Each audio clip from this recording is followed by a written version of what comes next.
Hi everyone, welcome all of you. నా పేరు Shankar Reddy, faculty of sociology. రీసెంట్గా గ్రూప్ 1, గ్రూప్ 2, గ్రూప్ 3 రాసినటువంటి అభ్యర్థులు, సక్సెస్ అయినటువంటి అభ్యర్థులందరికీ కూడా శుభాభివందనాలు. అదేవిధంగా గ్రూప్ 1, గ్రూప్ 2, గ్రూప్ 3 ప్రిపరేషన్ కొనసాగించి లాస్ట్లో ఎగ్జామినేషన్లో హాల్లో సరిగ్గా రాయలేకపోవడం ఒకటి, వాళ్ళందరూ కూడా 1-2 మార్కులతో కావచ్చు, 10 మార్కుల తేడాతో కావచ్చు, కొంతమంది 15-20 మార్కుల తేడాతో కూడా చాలా మంది జాబ్ కోల్పోయిన వాళ్ళు కూడా ఉండొచ్చు. ఇది ఒకటి.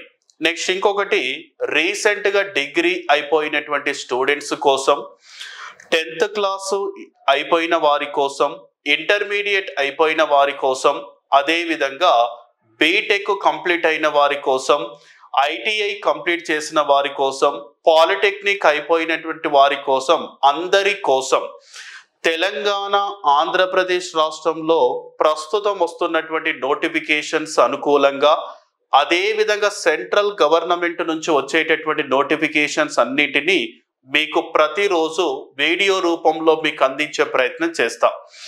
అయితే ఇప్పుడు సెంట్రల్ గవర్నమెంట్ ఏదైనా నోటిఫికేషన్ రిలీజ్ అయితే ఆ నోటిఫికేషన్, దానికి సంబంధించిన విద్యా అర్హతలు ఏంటివి, అప్లికేషన్ డేట్ ఎప్పటి నుంచి స్టార్ట్ అవుతుంది, ఎండింగ్ డేట్ ఎప్పుడు ఉంటుంది, దానికి సంబంధించినటువంటి సిలబస్ ఎలా ఉంటుంది, ఏ బుక్స్ ప్రిపరేషన్ కొనసాగించాలి, ఇలా అన్ని రకాల అంశాల గురించి మీకు క్లియర్గా వీడియో రూపంలో అందించే ప్రయత్నం చేస్తాం.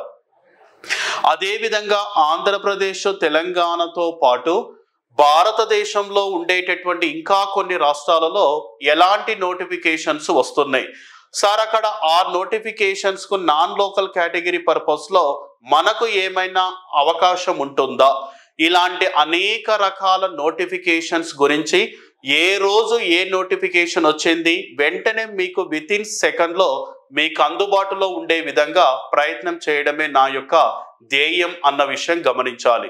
ఈ యొక్క నోటిఫికేషన్స్ను మీరు ఉపయోగించుకొని మీ ఏజ్ తర్వాత ఈ నోటిఫికేషన్స్ అన్నిటినీ కూడా పరిపూర్ణంగా మీరు అవగాహన చేసుకొని అప్లికేషన్స్ పెట్టుకొని ప్రతి ఒక్కరు కూడా జాబ్ తెచ్చుకోవాల్సిందిగా నేను మనస్ఫూర్తిగా కోరుతున్నా. ఓకే, మరి ఇప్పుడు రీసెంట్గా ఏప్రిల్ మాసంలో వచ్చినటువంటి కొన్ని రకాల నోటిఫికేషన్స్ గురించి ఒకసారి మనం చూద్దాం. రీసెంట్గా మనకు ఏప్రిల్ మాసంలో వచ్చినటువంటి నోటిఫికేషన్స్, వాటికి సంబంధించిన విద్యార్హతలు, పోస్టుల సంఖ్య ఎంత ఉంది, వాటికి ప్రిపరేషన్ విధానం ఏంటిది, వాటికి సంబంధించిన బుక్స్ ఏంటివి, ఇలా అన్నిటి గురించి మీకు అందించే ప్రయత్నం చేస్తా. ఓకే, నెక్స్ట్ ఇందులో ఫస్ట్ నోటిఫికేషన్ వచ్చేసి ఏంటిది అని ఒకసారి మనం చూస్తే 201 పోస్టులతో, okay, 201 post staff selection commission BSc field assistant recruitment 2025 అన్న పాయింట్ గుర్తుపెట్టుకోవాలి. ఈ నోటిఫికేషన్ ఎప్పుడు రిలీజ్ అయింది సార్ అంటే 15th ఏప్రిల్ 2025. 15th ఏప్రిల్ 2005 అంటే నిన్ననే నోటిఫికేషన్ అనేది రిలీజ్ కావడం అన్నది జరిగింది.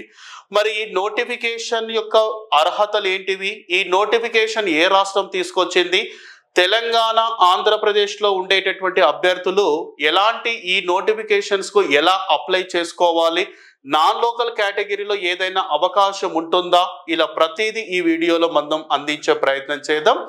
First BSc field assistant recruitment 2025 అని చెప్పి ఇవ్వడం జరిగింది. The Bihar staff selection commission has released A notification for the recruitment of field assistants under the agriculture department of Bihar. A total of vacancies 2001 అంటే 201 పోస్టులకు నోటిఫికేషన్ రిలీజ్ చేయడం జరిగింది. ఇది ఆంధ్రప్రదేశ్, తెలంగాణలో ఉండేటటువంటి అభ్యర్థులు సైతం ఈ నోటిఫికేషన్కు అప్లికేషన్ ఫామ్ అనేది ఫిలప్ చేసి పెట్టుకోవచ్చు. మరి ఈ నోటిఫికేషన్ ఎప్పుడు సార్, విద్యార్హతలకు సంబంధించిన దాంట్లో చూస్తే పోస్ట్ నేమ్ వచ్చేసి ఫీల్డ్ అసిస్టెంట్, నెంబర్ ఆఫ్ పోస్టులు ఎన్ని సార్ అంటే 201. శాలరీ చూసినట్లయితే చెక్ ది అఫీషియల్ నోటిఫికేషన్ లో ఆల్మోస్ట్ శాలరీ ఎంతవరకు ఇవ్వడం జరిగింది సార్ అంటే 50,000 వరకు మంత్లీ శాలరీ ఉంది. క్వాలిఫికేషన్ ఏంటిది సార్ అంటే passed the intermediate in science. Okay, intermediate in science అంటే ఇక్కడ గమనించాల్సింది ఏంటి అంటే తెలంగాణ ఆంధ్రప్రదేశ్ రాష్ట్రంలో ఇంటర్మీడియట్ లో సైన్స్ సబ్జెక్టులో పాస్ అయినటువంటి అభ్యర్థులు మాత్రమే దీనికి ఎలిజిబుల్. అంటే కంప్లీట్ గా బాటనీ, జువాలజీ, న్యాచురల్ సైన్స్ అనేది కంప్లీట్ గా ఈ 3 సబ్జెక్టులో ఇంటర్మీడియట్ పాస్ అయిన వాళ్ళకు మాత్రమే దీనికి ఎలిజిబుల్ అన్న విషయం గమనించాలి. తర్వాత ఏజ్ లిమిట్ వచ్చేసి ఎంత సార్ అంటే 18 సంవత్సరాల నుండి అప్ టు 42 ఇయర్స్ వరకు, 18 ఇయర్స్ నుంచి 42 సంవత్సరాల మధ్య వయసున్న వాళ్ళందరూ కూడా ఈ పోస్ట్ కు అప్లికేషన్ పెట్టుకోవచ్చు. లాస్ట్ డేట్ ఎప్పుడు సార్ అంటే 21 మే 2025. అంటే ఇంకా చాలా సమయం ఉంది కదా.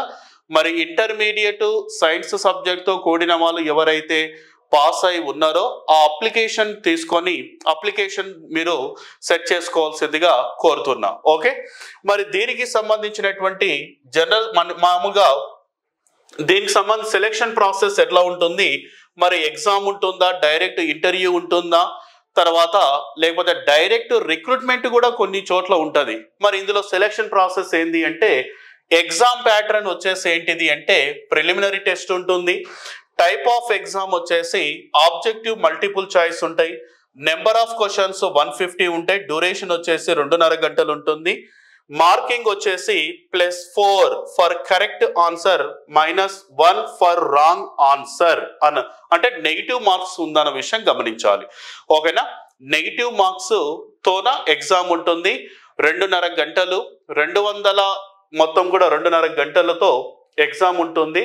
తర్వాత వచ్చేసి 150 మార్క్స్ ఉంటుంది. సార్ దీనికి సిలబస్ ఏముంటుంది, మరి సిలబస్ ఏముంటుంది అని ఒకసారి మనం చూసినట్లయితే సిలబస్ ఫస్ట్ సబ్జెక్ట్స్ లేదా సిలబస్ గురించి చూద్దాం. General studies, India and Bihar current affairs, history, తర్వాత వచ్చేసి జాగ్రఫీ, తర్వాత జనరల్ సైన్స్ అండ్ మ్యాథమెటిక్స్ అని ఉంది.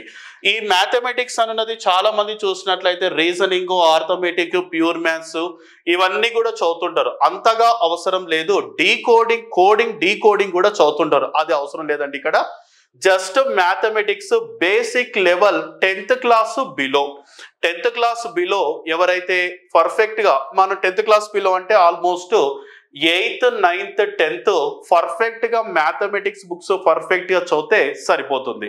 సార్ ఇక్కడ జనరల్ స్టడీస్ అంటే ఏమేమి ఉంటాయి సార్ అంటే ఇక్కడ జనరల్ స్టడీస్ లో ఓవరాల్ గా చూస్తే బయాలజీ కానీ, ఫిజిక్స్ కానీ, కెమిస్ట్రీ కానీ వీటిని కూడా మనము కంపల్సరీగా ఎక్కువగా చదవాల్సి వస్తుంది.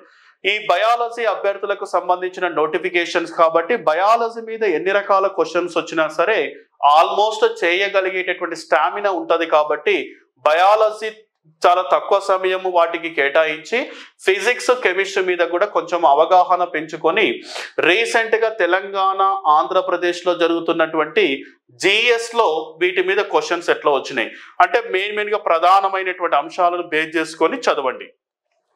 తర్వాత బీహార్ కు సంబంధించినటువంటి కరెంట్ అఫైర్స్ అంటే బీహార్ రాష్ట్రంలో జరుగుతున్నటువంటి సామాజిక, ఆర్థిక, విద్యా, ఉద్యోగ రంగాలలో, రాజకీయ రంగాలలో వచ్చినటువంటి కొన్ని రకాల మార్పులు, ఆ రాష్ట్రంలో జరుగుతున్నటువంటి సంక్షేమ పథకాలు, ఆ రాష్ట్రానికి సంబంధించినటువంటి గవర్నర్, ఆ రాష్ట్రానికి సంబంధించినటువంటి సీఎం, అక్కడ ఎస్టాబ్లిష్మెంట్ చేసినటువంటి కొత్త పథకాలు ఏమిటి, తర్వాత నూతన యంత్రాంగం ఏంటిది, ఎంపీలు, తర్వాత మంత్రివర్గ విస్తరణ ఇట్లా ఉంటాయి కదా.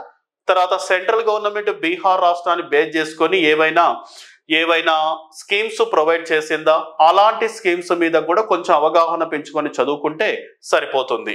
తర్వాత history, geography, general science and mathematics ఇది కొంచెము 10th క్లాస్ బిలో చూసుకుంటే సరిపోతుంది బాగా.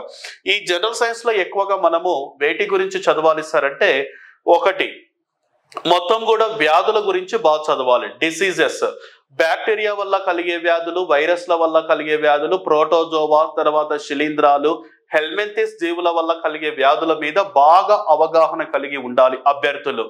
ప్రస్తుతం బాగా ఎఫెక్ట్ కలిగినటువంటి దాంట్లో బర్డ్ ఫ్లూకు సంబంధించిన అంశాల గురించి, తర్వాత ఎయిడ్స్ కు సంబంధించిన అంశాల మీద, కరోనా వైరస్ మీద అవగాహన కూడా ప్రతి ఒక్కరు కూడా కలిగి ఉండాలి. అంటే రీసెంట్ అప్డేట్ వర్షన్స్ మీదనే ఎక్కువ క్వశ్చన్స్ అడుగుతాడు. ఫస్ట్ వ్యాధులు అనుకోండి, తర్వాత సెకండ్ వచ్చేసి విటమిన్ల గురించి బాగా చదవాలి. నీటిలో కరిగే విటమిన్లు, క్రొవ్వులో కరిగే విటమిన్ల మీద కూడా కంపల్సరీ అవగాహన కలిగి ఉండాలి. తర్వాత మొక్కలకు సంబంధించినటువంటి ఇన్ఫర్మేషన్, తర్వాత animal classification, Chordata, non Chordata, వీటి మీద కూడా కంపల్సరీ ఏదో ఒక బిట్ అనేది అడుగుతూ ఉన్నాడు. కాబట్టి వాటి మీద కొంచెము అవగాహన పెంచుకుంటే సరిపోతుంది. తర్వాత mental ability, reasoning, coding, decoding series అని కూడా ఇచ్చిండు. కానీ ఇక్కడ మ్యాథమెటిక్స్ 10th లోపల బాగా చదువుకొని తర్వాత అడిషనల్ గా రీజనింగ్ లో డీకోడింగ్, కోడింగ్ కు సంబంధించిన అంశాల మీద కూడా కొంచెం ఒక 5 to 10 మార్క్స్ వరకు అడిగే ఛాన్సెస్ ఉంటుంది. ఇవి సింపుల్ గానే క్వశ్చన్స్ ఉంటవి. లెటర్ రైటింగ్ బాగా చూసుకోవాలి. అంటే ఇక్కడ వీటి మీద క్వశ్చన్స్ అనేవి ఎక్కువ వస్తాయి. నెంబర్ సిరీస్ ఉంటది కదా, మొత్తం A నుంచి Z వరకు, మళ్ళీ Z నుంచి A వరకు, ఆ నెంబర్ ఎక్కడెక్కడ ఏది ఉంది, వాటికి సంబంధించిన అంశాల మీద కూడా క్వశ్చన్స్ అనేవి వస్తాయి. ఇది ఓవరాల్ గా దీనికి సంబంధించినటువంటి ఈ నోటిఫికేషన్ కు సంబంధించినటువంటి ఇన్ఫర్మేషన్. దీనికి సంబంధించిన వెబ్సైట్ వచ్చేసి మనము BSSCL అని కొడితే, మొత్తం బీహార్ స్టాఫ్ సెలక్షన్ కమిషన్ అని కొడితే మొత్తం నోటిఫికేషన్ క్రైటీరియా మొత్తం కూడా వస్తుంది. ఓకే, దానికి సంబంధించిన అప్లికేషన్ ఫామ్ దొరుకుతుంది. వాటిని మీరు అప్లికేషన్స్ కూడా పెట్టుకునే ప్రయత్నం చేయండి. ఓకే అండి.